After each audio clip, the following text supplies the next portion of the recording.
It was one of the most popular, critically acclaimed British television sitcoms of all time, regularly attracting audiences of more than 28 million viewers, more than half the UK population. On screen, Wilfrid Brambell was the scruffy, uncouth and often foul-mouthed shepherd's bush rag and bone man Albert Steptoe, whose relationship with son Harold, Harry H. Corbett, who was always trying, and failing, to better himself, was at the heart of the comedy. Old Man Steptoe, referred to as "you dirty old man" by his son, was routinely unshaven, had discolored false teeth and wore a grubby old cardigan and mittens with the ends cut off. He was a man with plenty of prejudices, particularly against those arty, crafty types whom, using Cockney rhyming slang, he liked to call iron hoofs. Here's where the original Steptoe and Son cast are now, yet the irony was that Brambell himself was gay. In stark contrast to the homophobic character he played so memorably on television and in feature films for a decade and a half, in real life the Dublin-born actor was a dapper, erudite, well-spoken, cane-carrying, fine silver-collecting dandy, with a nice line in flowery shirts. He was a flamboyant gay man who shared his flat with a younger Malaysian at a time when coming out wasn't the thing and public exposure as a homosexual could have meant career death or even criminal prosecution. The story of Brambell's double life and the pressures it put him under is told in a book called You Dirty Old Man by David Clayton, with the author stressing that the title is definitely not meant as a double-meaning jibe at the actor's life away from the cameras. As a child in Ireland, the young Willie Brambell displayed the mischievous streak he would be famous for as an adult. At the age of 10 he was demoted from the Wolf Cubs, similar to the Scouts, for impertinent subordination. At school he told saucy limericks. His path to the theatre began when he was only 2.5 years old. Dressed in a sailor's blouse and pleated skirt, he was taken by his mother to sing songs to entertain wounded soldiers. On leaving school he enrolled in the Abbey School of Acting in Dublin and made his debut as a lead actor in a play by George Bernard Shaw in 1938. During the Second World War, he moved to Britain and joined the Entertainment's National Service Association, entertaining the troops. After the war he landed a few small cameo roles, but life in London was a struggle. To make ends meet he took a series of menial jobs. His break came in 1948 when, following the death of a cast member, he landed a role in a play, Happy as a Larry, which became a runaway success. For the next 4 decades Brambell was never out of work, earning himself the nickname Old Never Stop. That same year he fell in love with and married the Irish actress Molly Hall. The couple bought a semi-detached house in the West London district of Acton. Brambell was married for 7 years, but the union ended disastrously. While he was away on tour, Molly had an affair with a handsome young lodger from New Zealand. When Molly announced she was pregnant, Brambell assumed the child was his, but he later discovered it was the lodger's and he filed for divorce. The world he had believed in totally collapsed around him, Clayton explains. The lies, the deceit and the humiliation would stay with him forever, and for a time, he was a broken man. Wilfrid moved in with a female friend, Anne Pichon, who testified to how broken-hearted the actor was. "I would hear him wake up in the night, literally screaming, howling with pain," she once revealed. Worse was to follow as, shortly after the split, Molly died, leaving her child without a mother. The pain caused by his marriage breakdown led Brambell to throw himself into his work and made him even more determined to keep his private life strictly private. It was in 1962 that he landed the role that would make him a national star and one of the best-paid actors in the country. Steptoe and Son first appeared in a one-off half-hour comedy entitled The Offer, as part of the BBC's Comedy Playhouse series. The episode went down so well with viewers that a whole series was commissioned. The writers were the brilliant Trey Galton and Alan Simpson, who had previously written for Tony Hancock.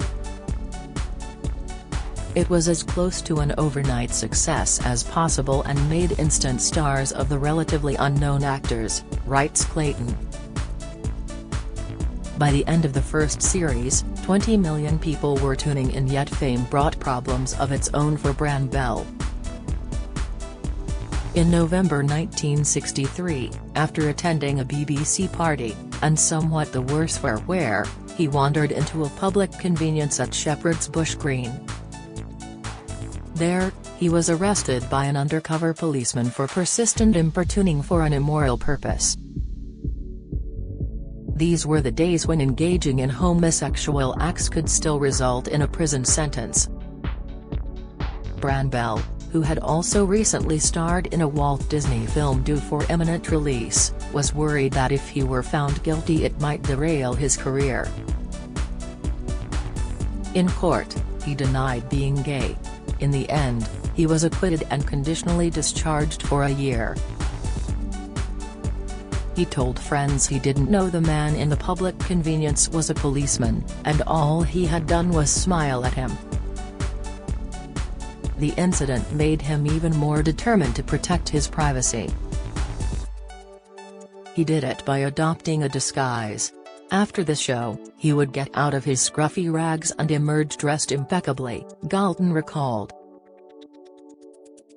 Hat, cane, everything, and he was so well-spoken. People would be waiting outside for his autograph and he'd walk straight past them because nobody recognized him. Brambell's disguise was so good that on one occasion he was refused entry by a BBC doorman who didn't believe he was the actor who played Steptoe. In 1964, Brambell starred as Paul McCartney's grandfather in the Beatles' film A Hard Day's Night and was briefly dubbed the Fifth Beatle. That led to an offer to star in a lavish Broadway musical called Kelly. Don't miss. Boots announces closure of 300 stores, one will shut in just a matter of days. Latest, Angela Rippon's secret habit could help her with Strictly Come Dancing. Celebrity, seaside town well on the way to becoming the best spot for dogs in the UK. News, set in the 1880s, it proved to be a disaster. Brambell fell out with co-star Ella Logan, who was fired. And when the show finally opened on Broadway, the reviews were scathing. The show closed after just one night. For decades it was considered the biggest Broadway flop of all time. For Brambell this meant a return to West London and a fourth series of Steptoe, for which he was paid the then princely sum of £1,000 an episode. He was now able to indulge his passion for foreign travel, Savile clothes and fine silver. It was probably on one of his trips to the Far East that he met a younger Malay man called Yusuf bin Matsaman, who subsequently moved into the actor's tastefully furnished flat in Pimlico, and who remained his live-in companion for the rest of his life. In 1972 the first Steptoe and Son film was released, another followed in 1973. Brambell and Corbett had now been working together for over a decade, but arguably, strains in the relationship were beginning to appear. Two television documentaries, When Steptoe Met Son, from 2002, and the 2008 BBC biopic The Curse of Steptoe, portrayed the two men as actually hating each other. Clayton stresses this simply wasn't true.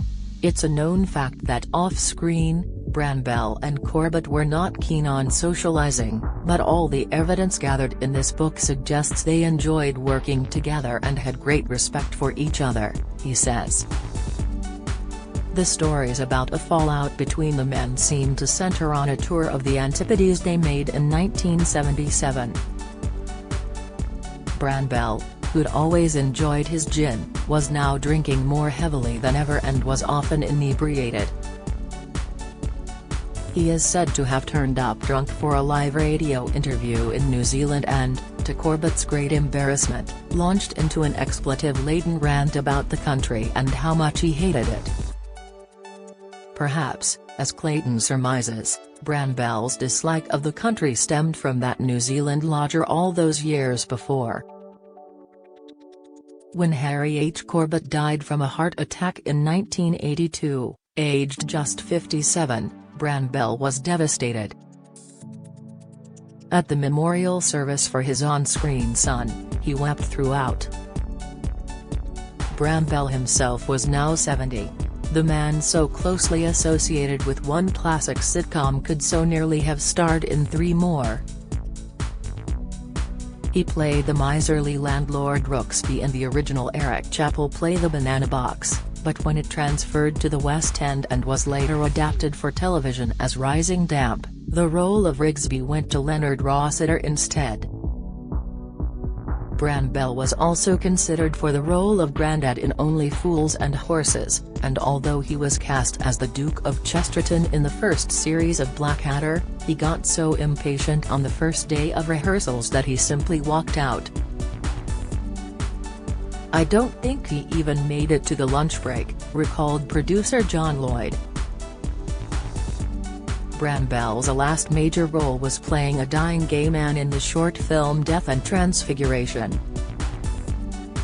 The actor eventually died of cancer in January 1985, aged 72. Clayton surmises that his boyfriend Yusuf didn't make it widely known that Brambell had died as, at his funeral, there were only 10 people present. "One thing I remember is that it poured with rain from start to finish and it was just pitiful," recalled Simpson. Here was one of the biggest stars of the 1960s and 70s with just a handful of people in attendance. In 2012, 2 men approached Jersey's former health minister to allege that when they were boys in the early 1970s they were taken to the Jersey Opera House to meet Wilfrid Brambell, who molested them. Clayton has not been able to find evidence that Brambell was in Jersey at the time, and no further allegations against him have been made. Perry Benson, a young actor who appeared with Brambell in the film Island of Adventure, recalls, "He was more of a flirt than anything else and he was a nice guy and very jolly. There was nothing sinister in anything he did or said. I knew he'd been charged for cottaging when homosexuality was illegal, but it is quite sad that anyone who was that way inclined had to do that because it was the only way you could meet someone." David Playon's biography of Wilfrid Brambell, The History Press, actress Caroline Seymour, who appeared in the film Steptoe and Son, believes Brambell never came to terms with his sexuality. "Wilfrid wasn't a happy man, in my opinion," she says. "I don't think it ever got resolved for him, being homosexual. It was accepted within theatrical circles, but on the whole, I think he was really unhappy and had been ridiculed all his life for being gay." You Dirty Old Man. The authorized biography of Wilfrid Brambell by David Clayton, History Press, £12.99, is out now. Visit expressbookshop.com or call Express Bookshop on 020-3176-3832. Free UK PNP on orders over £25.